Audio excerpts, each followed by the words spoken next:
اور ہمارا اعلان ہے کہ اس دھرتی پر کسی ماں کی کوکھ نے وہ بیٹا نہیں جنا جو علماء دیوبند کو دلائل میں پھنسا دیا۔ علماء دیوبند دلیل کی دنیا کے باتاج بادشاہ ہیں، بے تاج کیا ہوتا ہے، باتاج بادشاہ ہے۔ صدق رسوله النبي الكريم ونحن على ذلك من الشاهدين والشاكرين والحمد لله رب العالمين۔ اللهم صل على محمد وعلى آل محمد كما صليت على إبراهيم وعلى آل إبراهيم إنك حميد مجيد۔ اللهم بارك على محمد وعلى آل محمد كما باركت على إبراهيم وعلى آل إبراهيم إنك حميد مجيد۔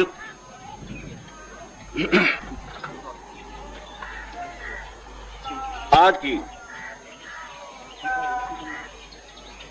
یہ نشست حسب روایت مجلس ذکر سیدنا حسین رضی اللہ تعالی عنہ